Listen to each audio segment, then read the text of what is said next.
Okay, you're good to go, Mr. Mayor. Thank you very much, Madam Clerk. Good evening, ladies and gentlemen, members of staff and council. Welcome to this September 20th council meeting. Before I get opening the meeting with a resolution, I have a statement to read on behalf of council in regards to the Queen's passing. On behalf of council and staff, I wish to extend our deepest condolences to the royal family, the people of Great Britain, and the members of the Commonwealth upon the passing of Her Majesty Queen Elizabeth II on September 8th. Queen Elizabeth II was the longest reigning sovereign in the history of Britain. She reigned with a strong sense of duty and dedicated her life in service to her people. Flags at municipal buildings were lowered on September 8th upon the announcement of Her Majesty's death and remained at half-mast until after the Queen's state funeral yesterday. I would now like to ask that we pause for a moment of silence out of respect for Her Majesty Queen Elizabeth II. Long live the King.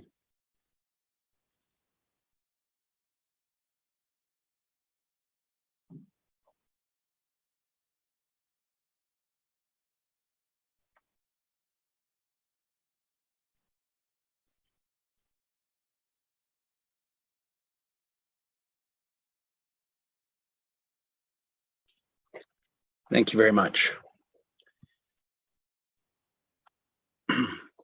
Moved by Rebecca Luck, second by Stephanie Jaworski. Resolved that the September 20th council meeting of the Township of South Glengarry now be opened at 7:01 p.m. All those in favor of the motion?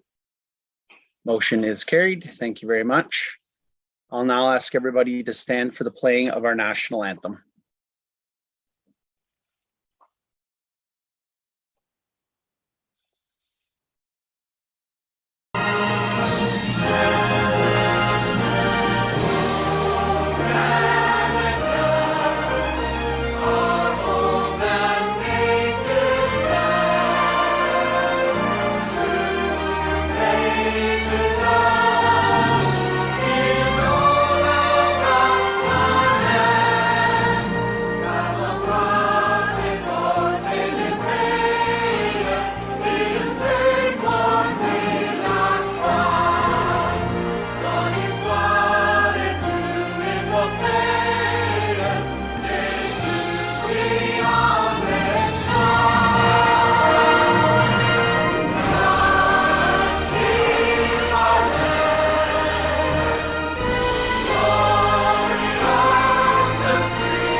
All right, moving on to item 3, disclosure to pecuniary interest.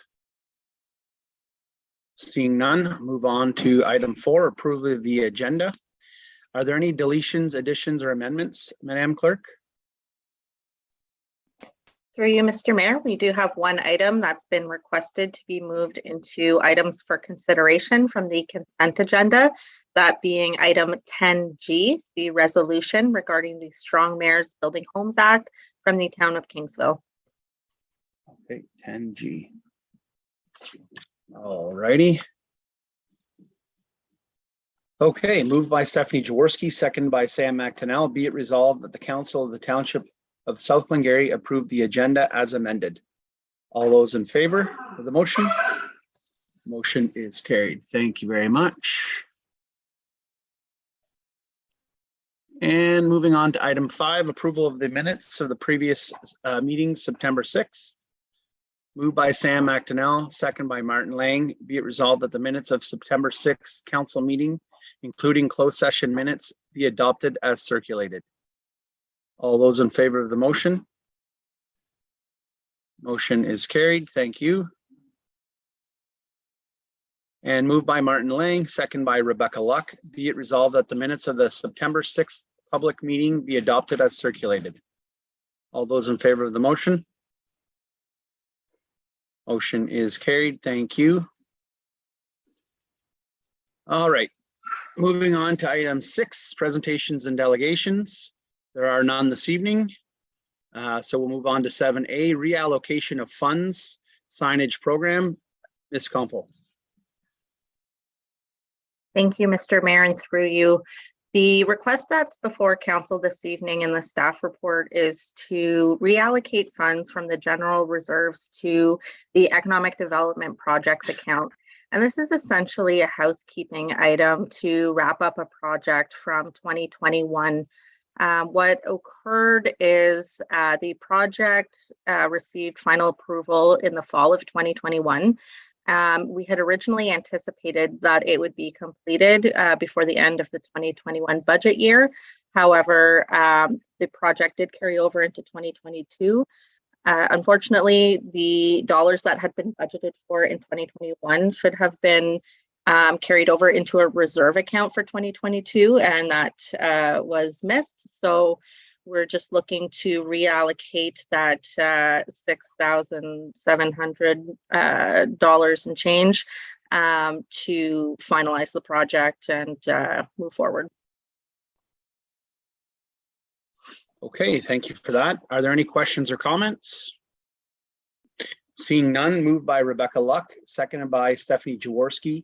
Be it resolved that staff report 144-2022 be received and that $6,744.24 be transferred from general reserves to the economic development projects account for the remaining balance of the Hamlet signage project. All those in favor of the motion? Motion is carried. Thank you.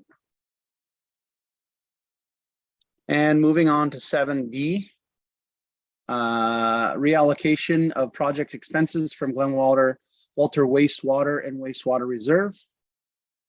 Ms. McDonald. Good evening, and through you, Mr. Mayor. So this report before you, it's a continuation of a discussion from the previous council meeting, wherein we were asked to look at the project totals again to pull out the water main looping specific expenses, basically anything that wasn't the Bray Street pump station, which is what we have now done for council to decide the amount they would like to allocate from general reserves. All right, pretty straightforward. Are there any questions or comments on this in this regard?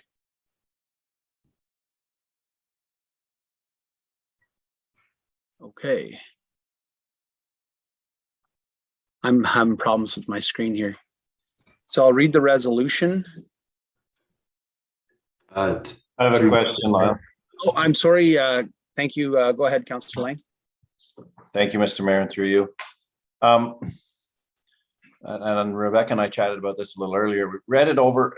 We're not 100% sure where we stand on it. We have to pick a number by the looks of this.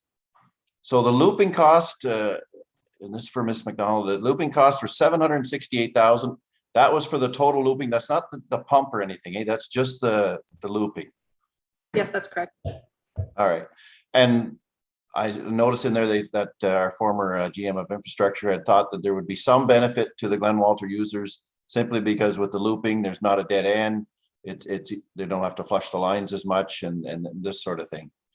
Yes, we don't have a number to go by there. So I guess my thought is then that it wouldn't be at 100%, but the majority of that looping is going to help the general township by creating these new lots that, so I'm curious what the rest of the council thinks. Are you guys thinking 75%? I'm leaning towards the higher end, but not at 100%. Okay, thank you for those comments. Councillor McDonnell, then Deputy Mayor Jaworski. Through you, Mr. Mayor, no, I'd agree with Councillor Lang as far as I'm thinking on the higher end as well, but no, not 100%. There is some benefit to the users, but I think primarily we are the beneficiary of the looping as the township. Okay, Deputy Mayor Jaworski. Thank you. Through you, Mayor. I was going to suggest 90%. Okay. Thank you, Councillor Luck. Thank you, through you, Mr. Mayor. To be honest, I feel kind of strange just kind of throwing a number at this. Is there no data that kind of helps us guide us to a decision that can, and maybe I'm thinking too much with like my engineer's brain, but like, is there not like something that can guide us to what the benefit to us is in terms of the percentage of lots out of the whole, percentage of row, percentage of something, just to kind of base our decision on? Thank you. The lots haven't been created yet, so, and it depends on what we want to put as the zoning. So if council chooses to do R4, the density can be higher and the value of the land can be higher if council chooses R2. So there's no magic formula. I'm sorry, my internet here. Did Miss McDonald, our GM of infrastructure, want to maybe answer or chime in for Councillor Luck's question in regards to that? Thank you, and through you, Mr. Mayor. I don't have a good answer at this time. Sorry. Okay, no, that's fair. Councillor McDonnell, then back to Deputy Mayor Jaworski. Through you, Mr. Mayor, I think and maybe Miss McDonald, I guess, if GM of infrastructure doesn't mind chiming in. Is there a way of kind of giving us a rough idea of, I think the only, if you look at it in benefits, maybe there's a savings in a savings of operating costs as far as less time spent flushing the end of the line. Maybe that could be our factor, roughly in staff time.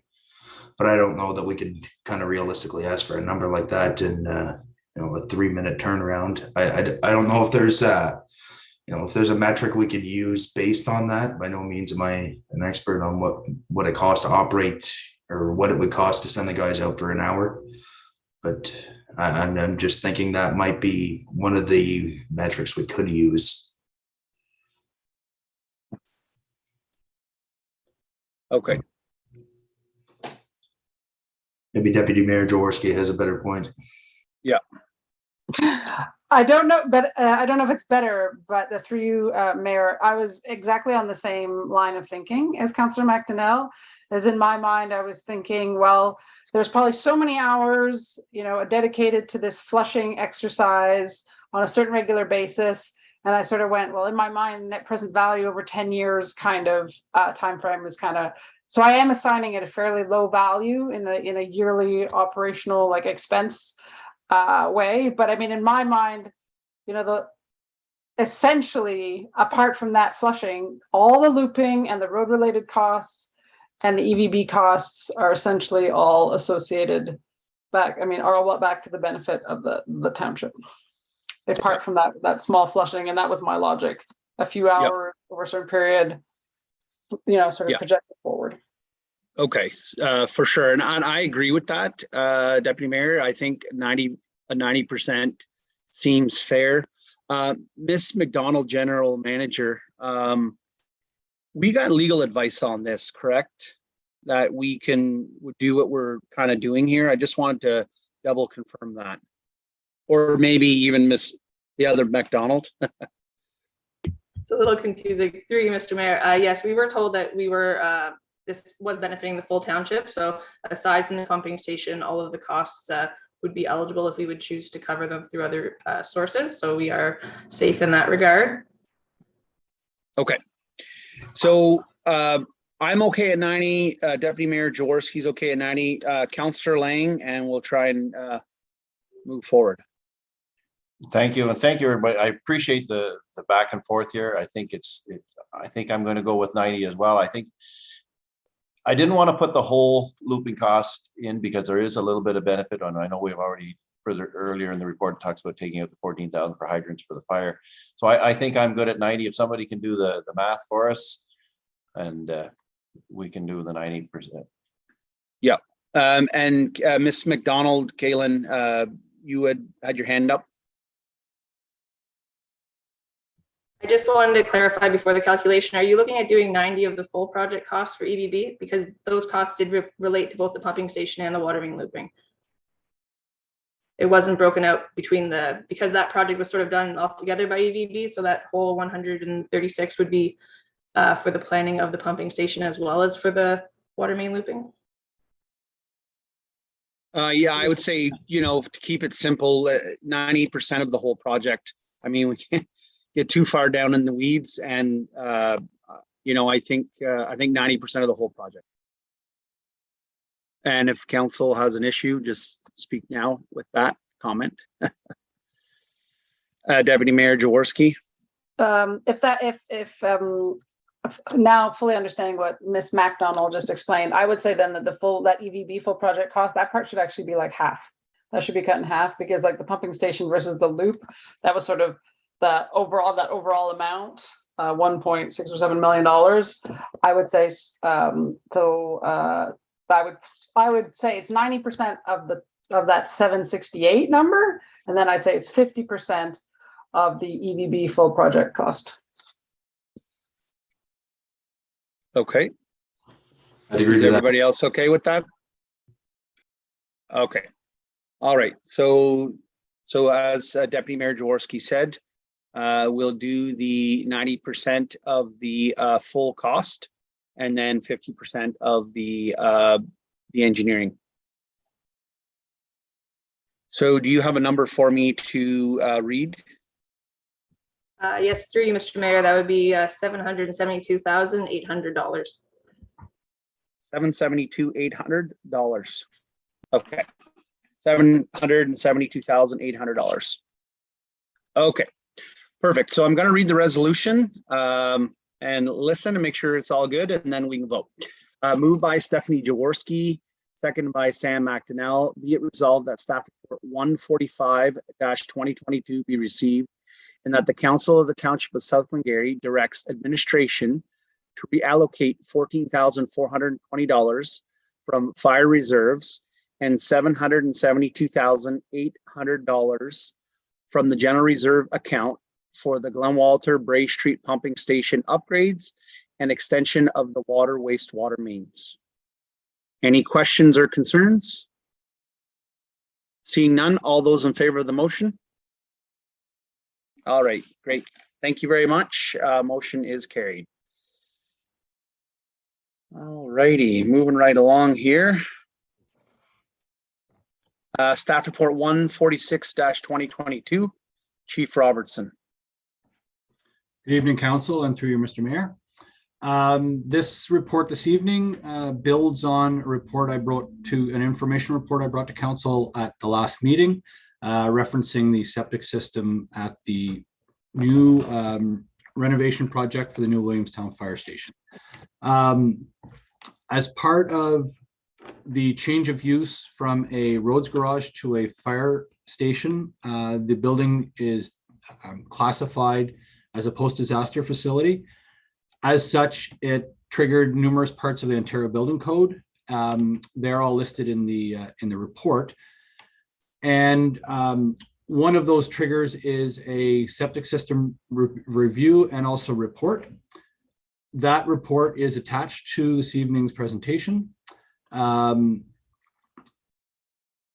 that report, just as a recap, there are it appears that the system is functioning, but there definitely are areas of the system that are failing, and the system completely, or as a whole, sorry, has reached the end of its life expectancy. So with that, we requested Goulet Septic, who is the company that we hired to do the review. We requested that they draft a new septic system plan that would adhere to the Ontario Building Code. That plan was received, it was reviewed by our building department, and a permit was provided to us.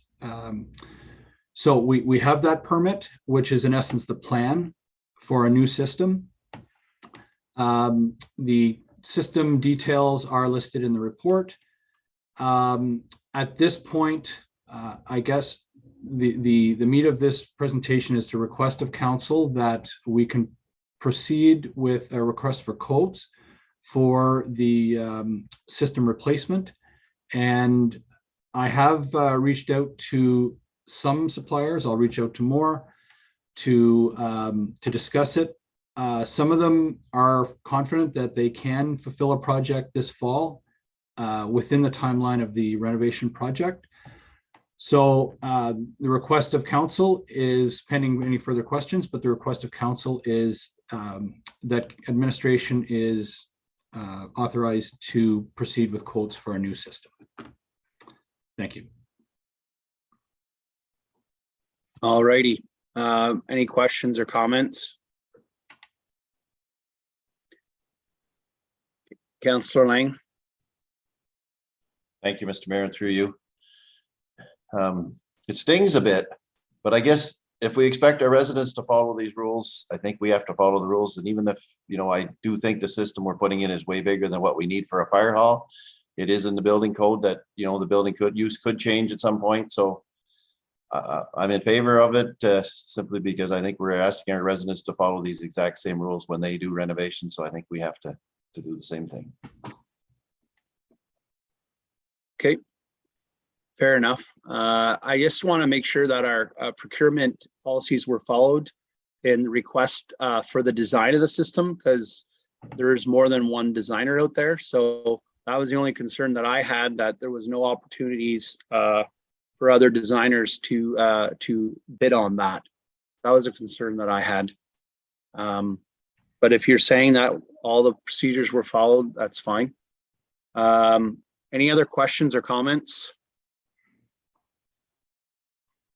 Okay, moved by Sam McDonnell, second by Martin Lang. Be it resolved that staff report 146-2022 be received, and that the council of the Township of South Glengarry directs administration to proceed with a request for quotations for the replacement of the septic system at 19686 William Street in accordance with the septic system evaluation report completed by Goulet Septic 28th, 2022. All those in favor of the motion? Motion is carried. Thank you. And 7D, tender 25-2022 Peanut Line Bridge, County Road 19, Miss Servage. Thank you. Good evening, Council, and through you, Mr. Mayor. So the Peanut Line Bridge that is located south of County Road 19 is in need of rehabilitation. This item was budgeted for in 2022's budget, which included $130,000 for the project. In the meantime, the township staff has worked to replace some of the materials to keep the bridge operational. You can see in the report that we received 4 submissions, all of which came in well in over the budgeted amount. I'm going to explain the tender and inspection letter in more detail, and then I'll come back to the budget. So I just want to explain the provisional items quickly. So as mentioned in the report, provisional items 1 is for a guide rail that leads up to the bridge. Provisional item 2 is for the extension of a steel guard that comes out at the abutment of the bridge. This is what we have at County Road 17 Peanut Line Bridge in Williamstown that we did last year. We will only need to go forward with one of the provisional items, not both. We will likely be going with the first one due to the steepness of the hill on either side. So this guide rail helps with that. And leading up to the bridge, people are probably going a lot faster on this bridge as opposed to the one on County Road 17. So there's that as well. I did include the provisional item amounts in this report just so that you have it for your knowledge. So the report does outline that we budgeted $130,000 for this project. At the time for budgeting for 2022, I was instructed that this bridge should be scheduled for repair without having a completed engineer inspection at the time or design established. It was determined to use the budget amount from the 2021 bridge rehabilitation of $130,000 for the one on County Road 17 because they are similar projects. Unfortunately, the submission prices are well over the amount that was raised to complete this project, and alternatives will need to be looked at. Like once the tender design and specifications were established for the project, it was noted that the costs would likely be higher because of price increases on items and due to the poor condition of the bridge. So some work to be completed on the bridge was a bit more than the last bridge that we did. And obviously like steel gratings and railings and stuff like that has increased in price. Another factor is the rising labor costs because of shortage right now. So as you can see with other submissions, it's also kind of hard to be budgeting for these larger projects because they seem to be all over the map. Regardless of the budget, the requirement for postponing this project until 2023 is under the recommendation of the engineer, as many supplies required to complete this project is experiencing delays, like, for example, steel. So in order for the bridge to be open safely under temporary measures for 2022-2023 winter, the minimum maintenance listed in EVB's report that's attached to this must be completed. So exact costs for these items are unknown, but not anticipated at the moment to be a significant amount to bring it just up to safety standards. But due to liability, the alternative would be to close the bridge, although I don't know that that's going to be a popular option just because it is a very busy portion of the bridge. So when looking at the tender submissions and comparing the current state of materials and other soaring construction costs, I do suggest that the price from Glengarry Millwright is fair awarding this project because it will secure the submission amount and allow us to move forward with the project in 2023. The risk in canceling the tender and reissuing next year means that we could be seeing even higher submission costs, maybe similar to the ones that we're seeing in this report. So as I discuss the budget, please note that I'm not including the provisional items just for clarity purposes, like when I start to get into this a little further. So if we were to award the project to Glengarry Millwright for $385,000, factoring in the $110,000 that we have left in the budget and the $19,000 for engineering costs, we would require $294,000 to fund this project. The peanut line reserves has approximately $223,000. And if we're to use it all, then we would require $71,000 from general reserves. Now, if we're to award this project to Glengarry Millwright and push the majority of the construction project to 2023, we could plan to add more to the budget in 2023 to cover more costs and use less of reserves. So it is my recommendation that we do move forward with awarding to Glengarry Millwright, complete the necessary items to keep the bridge operational, and then move forward with the construction portion when the materials are ready. And in the meantime, I can plan to bring this item forward at 2023 budget discussion at that time so that council can decide if more money will be put in the budget to help alleviate taking so much from our reserves. So sorry for all of the explaining. I kind of wanted to, I know there was things that maybe didn't get addressed in the report, and I just wanted to make it as clear as possible so you guys can make an informed decision. Thank you for that, Ms. Surbridge. You do not need to apologize for giving us the information we need to make a solid decision. I'll open the floor up for questions and comments. Okay, Councillor Luck, Deputy Mayor Dworsky. Thank you, through you, Mr. Mayor. I think I have two questions. I know you said this, Ms. Surbridge, but I just want to make sure that I'm definitely confident on this fact, in that you said that if we lock it in now, we are locked into that price, and that there's no consequence of us awarding the project to say Glengarry Millwrights, and then there's no penalty with the work only being done in 2023. No, like if we awarded this project, that's what the contracted amount would be. Perfect. And then if I could just ask one subsequent question. Yep. Okay, thank you. So in the letter from EVB Engineering, they discussed some minimum recommendations that need to happen in order to just bring it in to safety standards. Does that is that part of like the 385,000, or is that above and beyond to bring it up to standards for safety? So unfortunately, the items that we would be doing to bringing it up to standard would not necessarily be going towards the project that we would need to be going with next year, because what we would do is replace some decking and re-secure the railing that's already there. If we were to move forward with maybe putting a different railing or whatever, the railing that is part of the 2023 or the tender would not be secure, is not able to be secured to the decking that we have now. So it's just, what we would do is replace the decking, resecure the railing, and no, so that would not be part of the 385 that's in the tender, just because there's too many different parts that it wouldn't work together. Thank you. Okay, thank you. Deputy Mayor Jaworski. Thank you, through you, Mayor Warden. Although Glengarry Millwrighting's submission is much more affordable than the other submissions, it still is a very large number.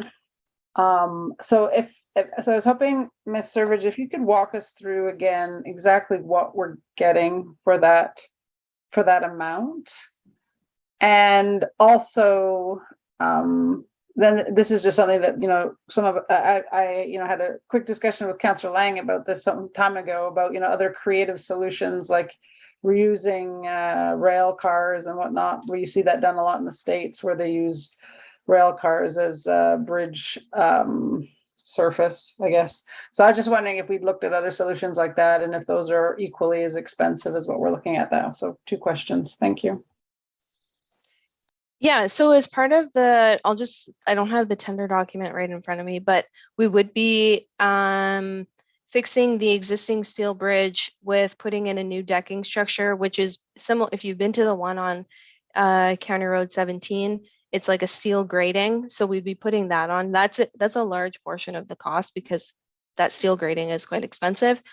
And then we would be having to put a new guardrail. The guardrail that's on there right now, we could refasten it just for now, but that would have to be, we would put a new one there. And then also the provisional items, which is the guardrail leading up to it. Obviously, there's other securing that happens underneath. There are some larger deckings that's underneath that is rotten and needs to be replaced. Now, with your question for being like maybe some other creative solutions, those are items that we do have the tender document. So we are, if we do award it, that would be the tender that we're awarding. However, we can do change orders for material. For example, maybe not doing the entire bridge in this steel decking or steel grating and replacing it with wood. It's not going to last as long. And ideally, all of our bridges, we should do this steel decking. It'll last a very long time, but for costing purposes, we could do these change orders to maybe change out some of the material to bring down that cost. And that's something that we could look at as well whenever we're moving forward with the project. Yep, go ahead, Deputy Mayor. Thank you. So thank you, Ms. Serge. So supplemental based on your answer. So in terms of like additional costs, like in terms of like inspection costs before we can certify the bridge or contract administration, is that something that is on top and EVB would be then managing for us, or we do that internally? And to your point about the life of this bridge, is this like another, one of our larger bridges? Would we have like a 50-year, could we expect a 50-year, lifespan? Because I think what we have right now did not last 50 years. So I just to get a sense of, what we're paying for, what kind of value we're going to get out of it. So those 2 questions, contract administration and the life of the bridge, please.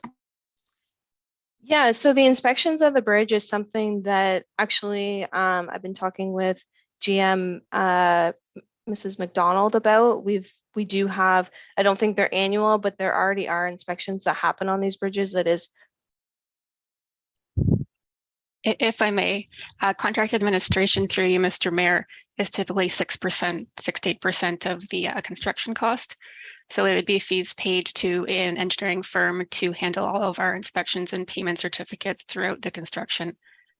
So I believe Deputy Mayor Jaworski's question would be, do we have a contract administrator, or are you going to handle all payment certs? Okay, No, so her question was, do we have the bridges inspected?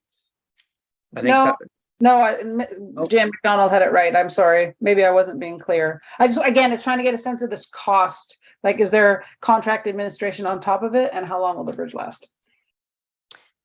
So we do have engineering costs for this project. That's all I can really think of that we would have for administrative costs on this. I could look into it further to see what other costs there are and get back to you on that. Now, for the length of how long this bridge will last, I can also ask the engineers that question and get back to you on that as well.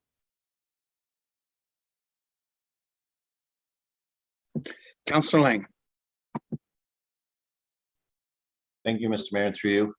Thank you for Ms. Servige for the report, even though the prices came in a lot higher than we were hoping. And maybe one of the reasons, and we've seen it before, we've put the submission out with maybe an acceptance of it around, the 1st of October, with the closing, having the job done by the 2nd of December, which makes it a little tight for them. Not saying that if we wait till next year and redo it, or even did it during the winter, we would get better prices, but sometimes if you give the contractors time to fit it into their yearly schedule, it can help. My question is, do we have to accept this tonight to secure it? If we were to wait till, for 2 weeks to the next council, how long are these prices good for? How long do we have to give them a yes or no? I just think that there's some things we need to look at it. And if we're going to this fall just stabilize the bridge so that it's safe for the winter, it's not necessarily going to be Glengarry Millrace that does that. I mean, they're looking to do steel work. We're looking to replace wooden decking. So we may be looking at, somebody else doing that work. Through you, Mr. Mayor, we could defer it and bring it back again and discuss it more. As of right now, we're just waiting to either award it or we cancel the tender and re-tender it next year. And we just do what we have to keep the bridge open for now, and then revisit this in 2023. But again, it's just, if we end up canceling the tender, then we're risking the cost being even higher whenever we do get to it. I'm not sure exactly how many weeks we have to sit on this before we have to award it. I can look into that, but I think there is a closing time in the tender that we probably have to award it within a certain amount of time. Can I have Okay, thank you. a supplemental, or even just to kind of further on that? Myself, I thought it was going to come in somewhere close to what we did on the other bridge. I was expecting the $130,000 at $385,000. And I assume the provisionals are on top of that, another $35,000. I'm not really comfortable accepting it the way it is, because I'm just thinking, if it had come in at the 100, I would have been fine. But if at this high, I personally would like to investigate further, see if there's something else we can do. If it's a lot of money to spend on a bridge, and it's not, one of our major roads. It's a trail. I mean, I think it's an important trail, and I want to see it kept up. But $385,000 is a lot of money to commit to right now. Okay, thank you, Councillor Lang. Councillor McDonnell. Through you, Mr. Mayor, I'm in the same boat at this point as well. To me, this is 3 bridges we'd be paying for, and I'm not comfortable paying for it as much as I like the peanut line and the usage we get out of it and the benefit to the residents. I think there's a lot we can do quite efficiently to stabilize it for the winter. I don't think we have to go out to a general contractor. I'm pretty sure what needs to be done is well within our staff's capabilities, as far as changing out boards on a deck and refastening with a few legs, some of those some tapcons into the to stabilizing that edge. It hasn't deteriorated 50% in the last 2 years, and we've left it the way it has been for the last 5, 10. So I think there's some things we can do inexpensively to fix it for the winter, and we reassess this later and maybe come back to it. But I'm not comfortable paying $385,000 for a bridge on a trail. Okay, so I guess this is what we're going to be faced against in the next coming 6 to 8 months in reality when it comes to our budgeting and tendering for other projects. I think the reality of post-COVID world and interest rate hikes and everything else, they're starting to show their ugly face. And I think here's a prime example. The Glengarry Millwrights did a great job with the last bridge, and it's I think it's the way to go. But I also understand caution, taking a moment just to double check everything. That bridge it's pretty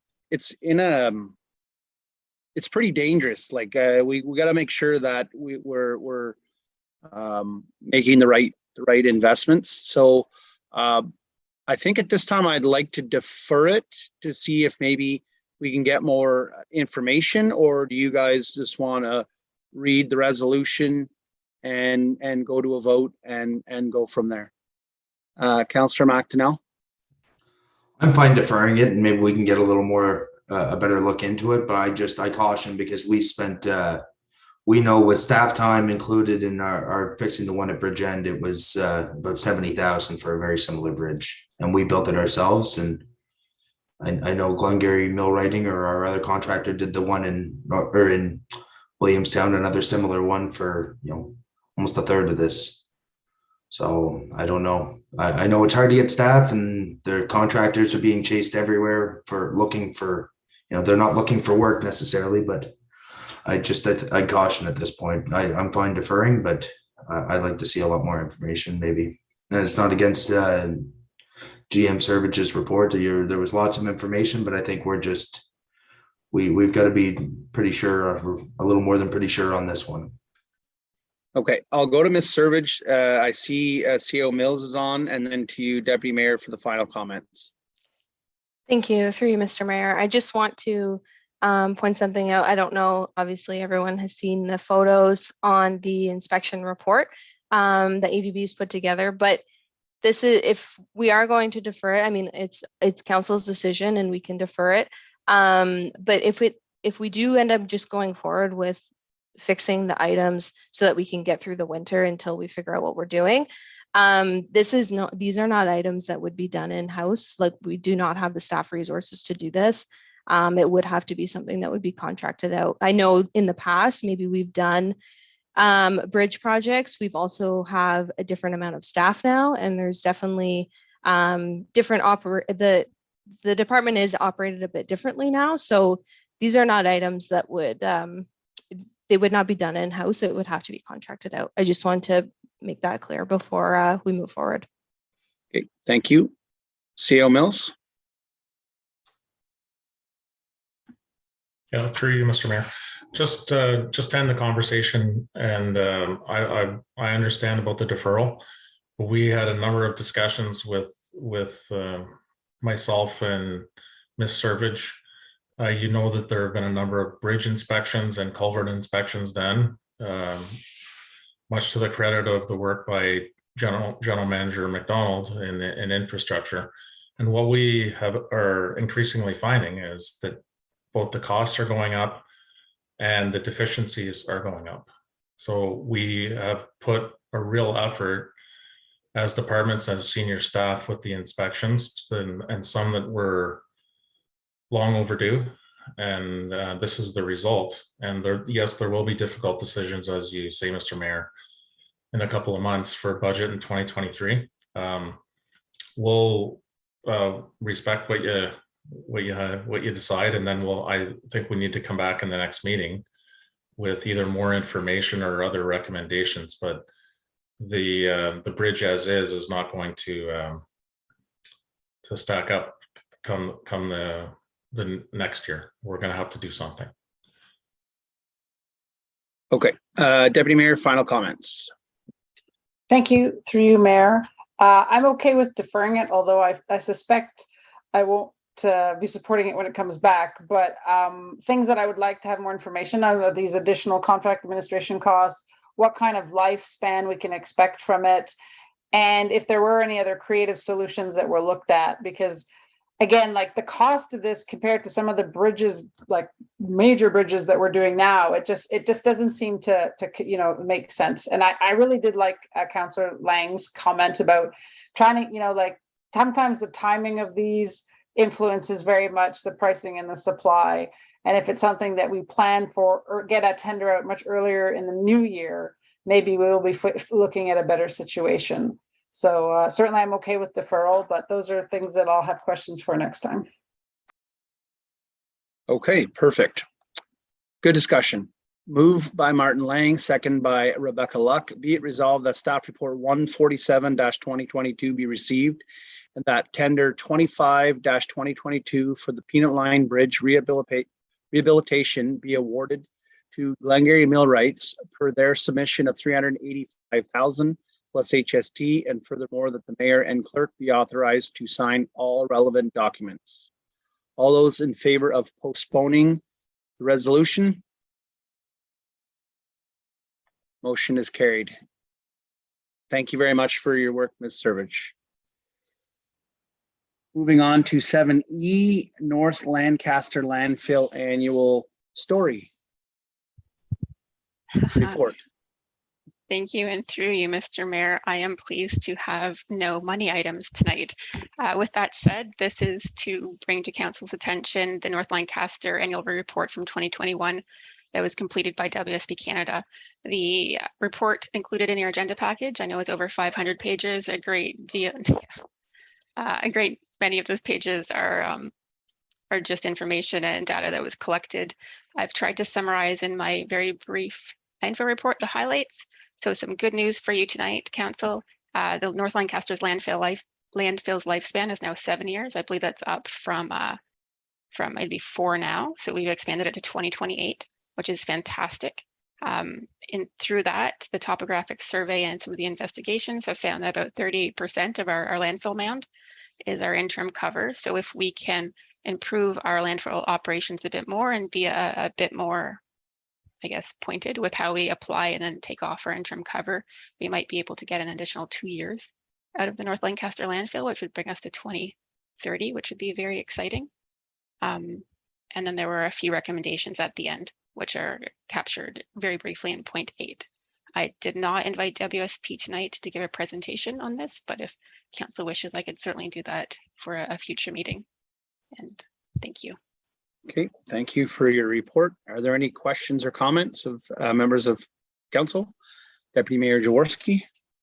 Thank you, through you, Mayor Warden, and thank you, Ms. McDonald, for the report. And you are correct. There is good news in that we've eked out a little bit longer out of the life of the landfill. But as you pointed out, it's some of the issue here is our use of cover. And so I'm glad that you're on the case, and so to speak, in terms of being more judicious in our use of cover, so that hopefully we can squeeze out some more time. But 2028 still is not that far away. So again, it's good news, but we still need to see the writing on the wall when it comes to our landfills, and we need to still be very mindful and proactive on what we can do to extend their life, both through diversion and both through our how we operate the landfills. So thank you. Great. Any other questions or comments? Seeing none, moved by Rebecca Luck, second by Stephanie Jaworski. Be it resolved that council receives staff report 148-2022 and the North Lancaster Phil annual report for information 2021 for information purposes. All those in favor of the motion? Motion is carried. Thank you. And moving on to staff report 149-2022, Ms. McDonald.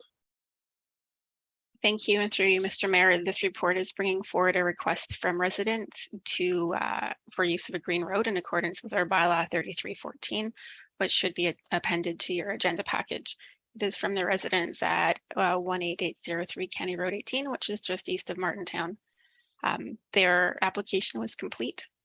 They are requesting, so some of the context, the residents currently own a residence right onto County Road 18, and they have a single residential driveway. They have rezoned sometime in the recent past to have some kind of commercial status, and may at one time build a school off to the east, which would, the counties have approved a commercial entrance as long as the commercial entrance is separate from the residential entrance. The existing residential entrance appears to be where we have a green road.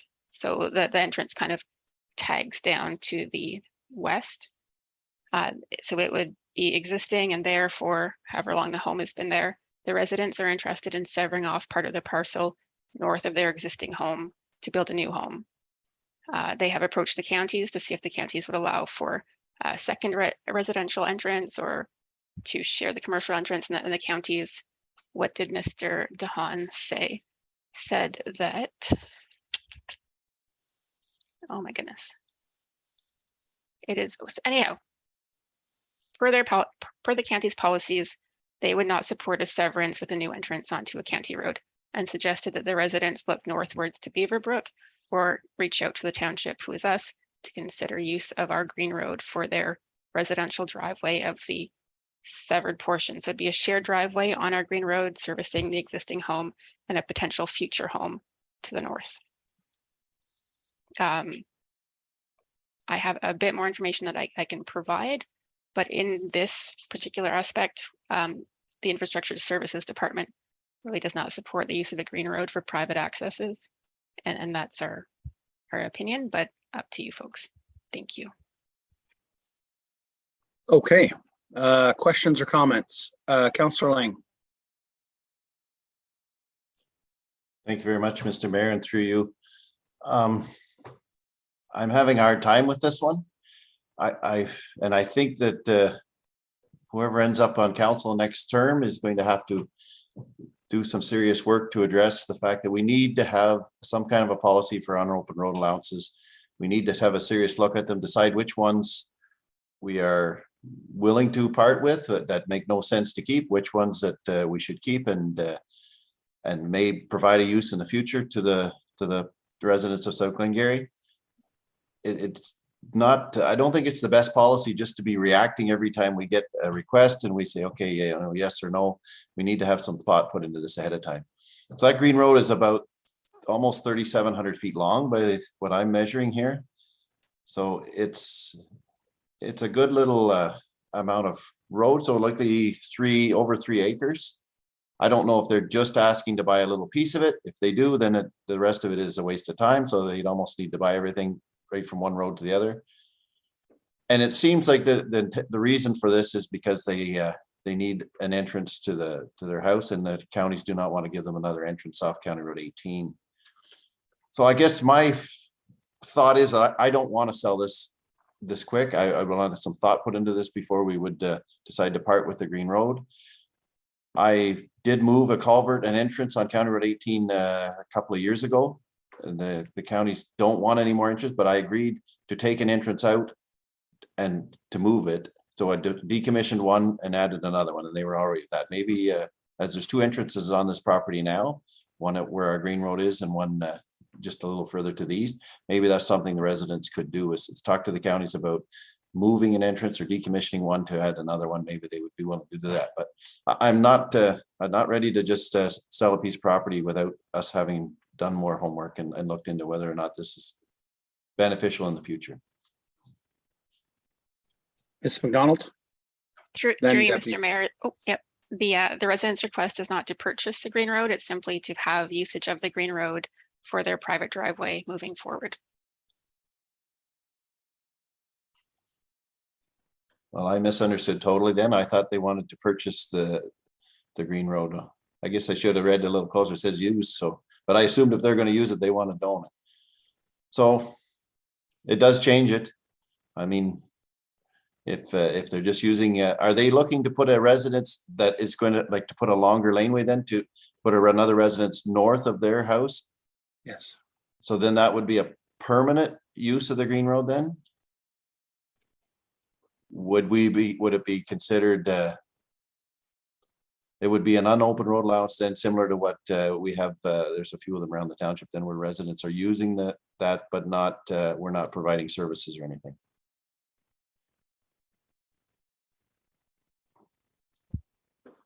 Through you, Mr. Mayor, I believe this is a discussion that council has every decade, and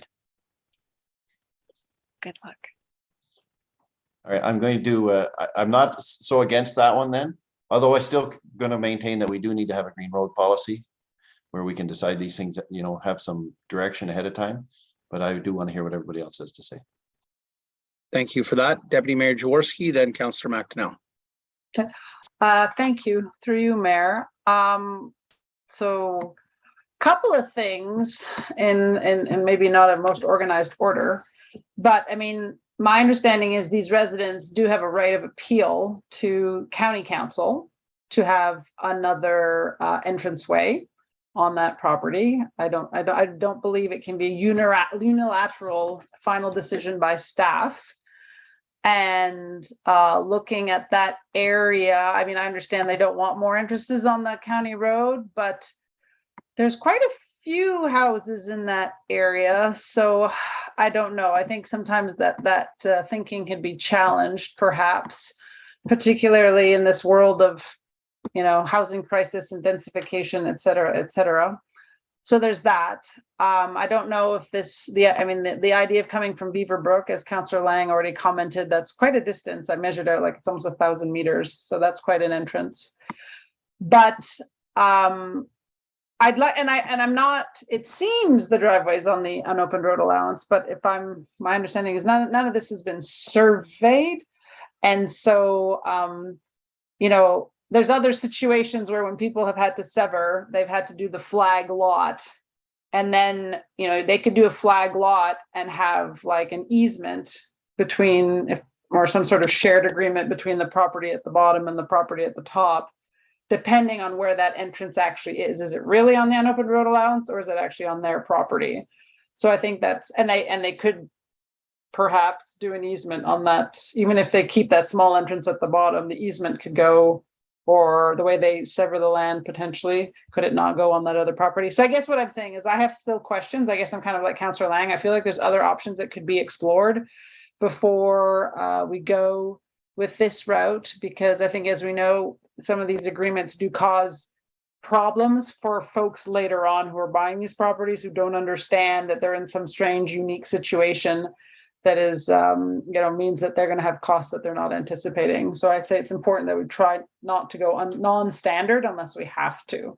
But I do want to see if we can't work with these folks in one way, and it might be supporting them going back to county council. Thank you. Okay, thank you for that. Councillor McDonnell. Through you, Mr. Mayor. Yeah, I'm not sure. To me, it seems we'd be almost allowing someone to create a lot without any road access.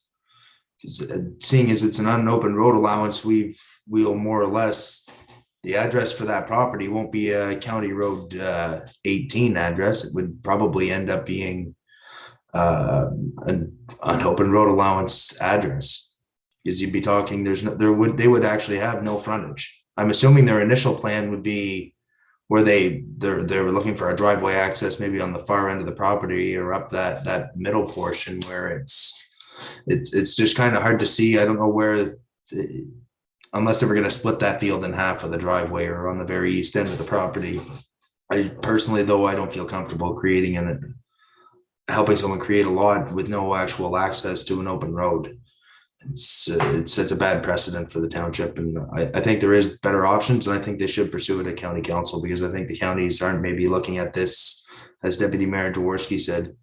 I think they're looking at this a little too cut and dry. There's already one access there. There's quite a bit of space there. If they wanted to do this a severance, they should realistically get another access. But anyways, I don't know that I want to start opening unopened road allowances just to start creating lots. Thank you. Councillor Luck.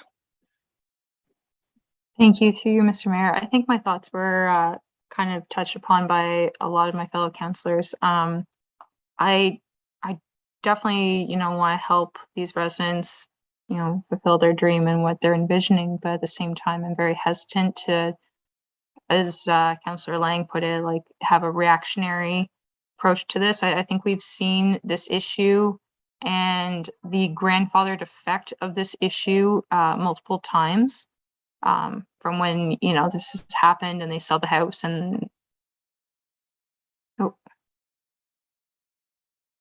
Apologies. So I feel as though I think that we need to kind of take a step back, and I really strongly urge that we need to put some form of like policy and plan in place and have a look at all our green roads, open and unopened, and kind of form a basis from there before we can really move forward. I would be hesitant to agree to this at this point. Okay, thank you. So I agree with all those comments, and I certainly commit to advocating for the applicants at the county level to see if there's any wiggle room at all. I have had experienced a lot of frustration at the county level with their entrance policies, and I feel they're too restrictive. And I feel that that's an issue that has to be dealt with at that level. So I don't think we can do this, but I commit to working with the applicants, and I know Deputy Mayor Jaworski will as well, to bring these concerns to the county level and to see what we can do for them there. Final to Councillor McDonnell. Yeah, through you, Mr. Mayor, just a question. Is there already an existing lot there? Or is this is all one lot? This is one piece of property that goes from County Road 18 right through to Beaverbrook Road. But they're not proposing this is just to be a secondary dwelling on the property? No, they're proposing to build a dwelling separate. Okay. Yeah, it says they want to do a severance, and they could not get another entrance. Okay. Okay, so I'm going to read the resolution, seeing that there is no other further comments. Moved by Stephanie Jaworski, seconded by Sam McDonnell. Be it resolved that staff report 149-2022 be received and that the Council of the Township of South Glengarry, and I'm going to go by comments received, does not approve the request for use of a green road as a driveway access. All those in favor of the motion? Motion is carried. And again, I commit to the residents, and I know if they want to reach out, we can guide them at the county.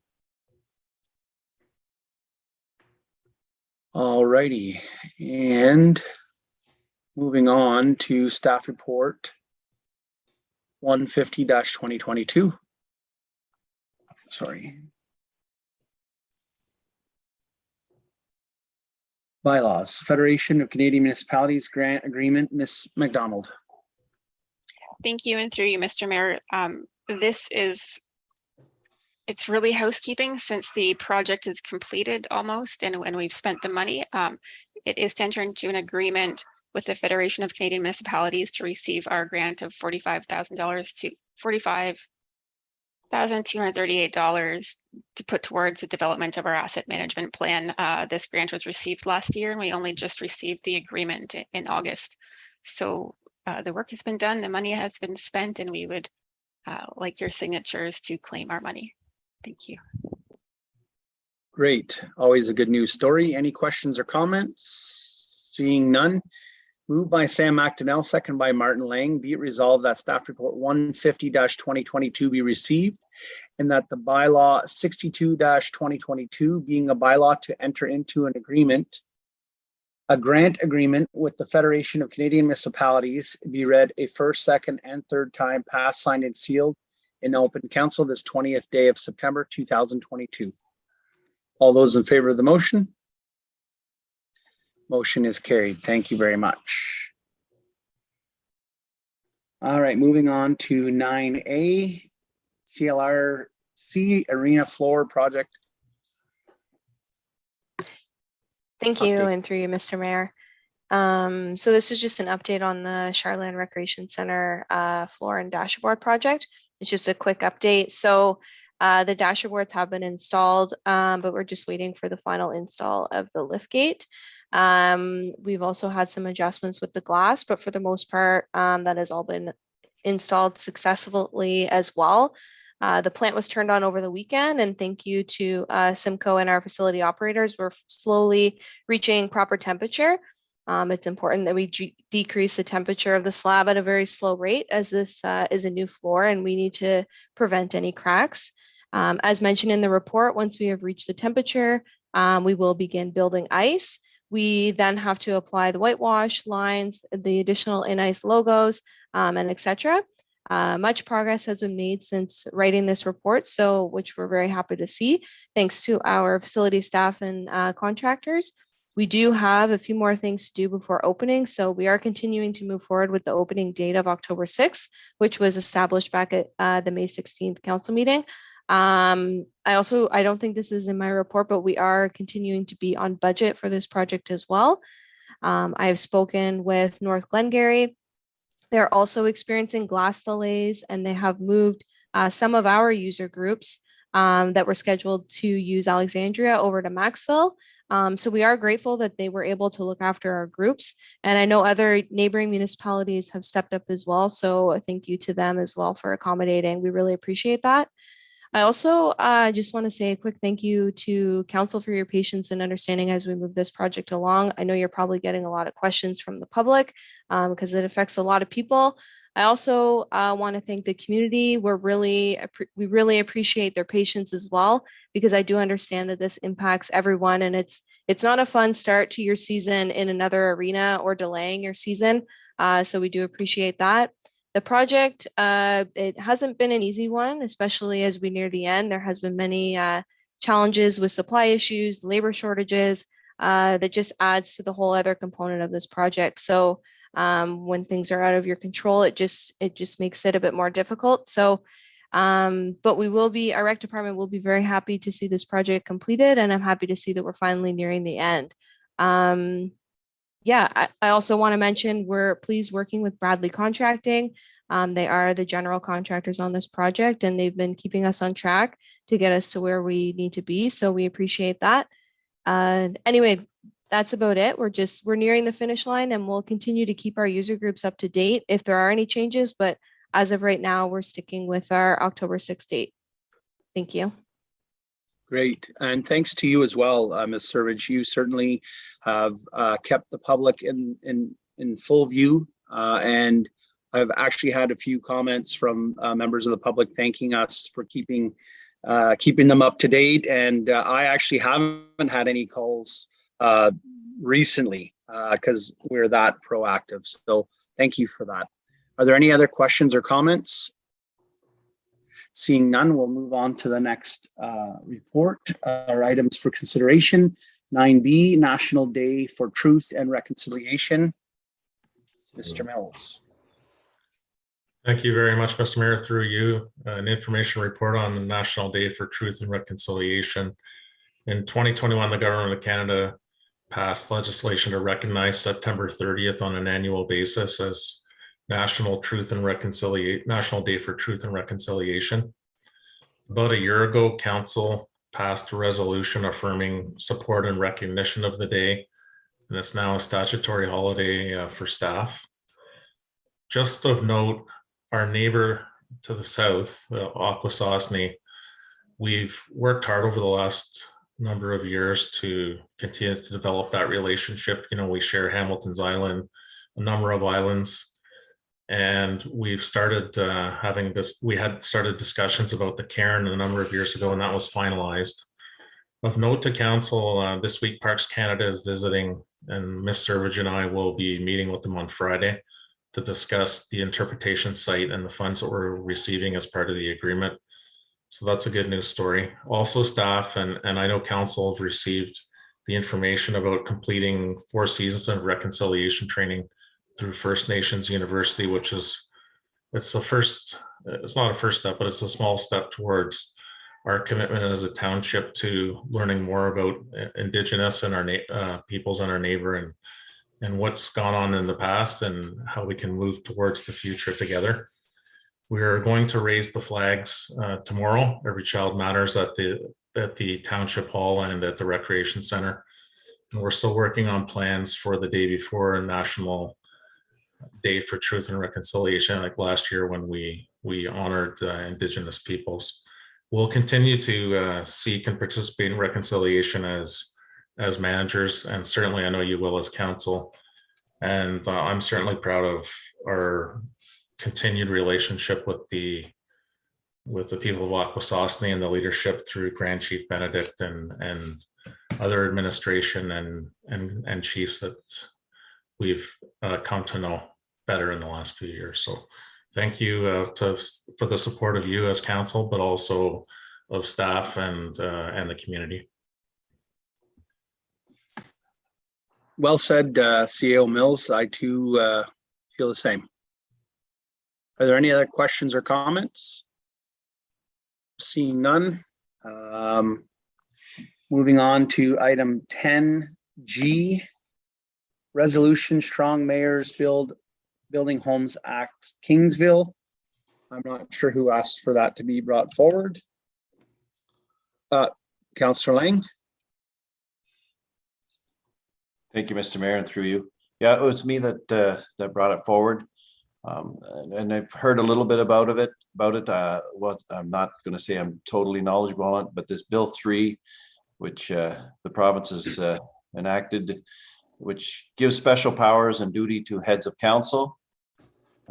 As far as I understand at this point, it's only for Toronto and Ottawa, that the mayors in Toronto and Ottawa have special powers. They can, and I don't know all the details, but they can override council in some instances and even make some amendments to budgets and so forth.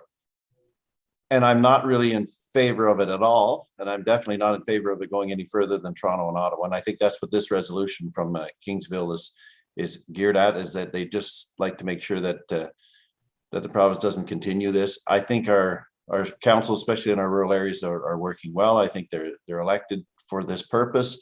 And I don't want to see them eroded at all, where, you know, some of their powers can be taken away or given to just one person. I think we're here to work as a group. So I just wanted to support the resolution from Kingsville, and if everybody else is in favor, maybe we can have something at the next meeting. Great. I certainly echo those comments. I think we're better together. And I certainly am not in favor, especially in our area.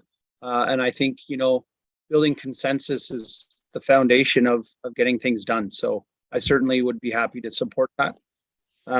Deputy Mayor Jaworski. Thank you, through you, Mayor Warden. Certainly, it's something I agree with Councillor Lang. This was not legislation that I supported, but because it, for the moment, doesn't deal with municipalities such as ours, I, you know, sort of said, well, that's up to those communities. But certainly, I would not want to see it come to areas of our size. I think, you know, we're small councils. We work together. I think some of those provisions, for example, the mayor having, you know, veto authority about, you know, all the folks in the high level positions across the township, I think that could lead to huge instability. But I think you said it best, Mayor Ward. You know, like, we work better together, we come to better decisions, and we, you know, there's less, you know, we work better for the residents in the end. So certainly, I would be in support of supporting this resolution as well. Great. Councillor McDonnell. Yeah, through you, Mr. Mayor, I'll agree with my other council colleagues. There's maybe a place for this in a large council with wards where special interests start to take a little more of a front seat than the overall betterment of the township. But I think in townships our size, especially like ours being at large, there's no place for this, nor is there a future for it. So I'd support the resolution as well. All righty. Seeing no other comments or questions, we'll bring that back at the next meeting, Madam Clerk, and any one of them will support it. So perfect. Moved by Martin Lang, second by Rebecca Luck. Be it resolved that the Council of the Township of South Glengarry accepts the consent agenda. All those in favor of the motion? Motion is carried. Thank you very much. And we have no closed session this evening. That's correct, Mr. Mayor. All right, perfect. Moved by Rebecca Luck, seconded by Stephanie Jaworski. Be it resolved that bylaw 63-2022, being a bylaw to adopt, confirm, and ratify matters dealt with by resolution, be read a first, second, and third time, passed, signed, and sealed in open council this 20th day of September 2022. All those in favor of the motion? Motion is carried. And moved by Stephanie Jaworski, second by Sam McDonnell. Be it resolved that the Council of the Township of South Glengarry adjourn to the call of the chair at 8:15 p.m. All those in favor of the motion? Motion is carried. That thick agenda went faster than I expected. Thank you all very much and have a great evening, and we'll see you in 2 weeks.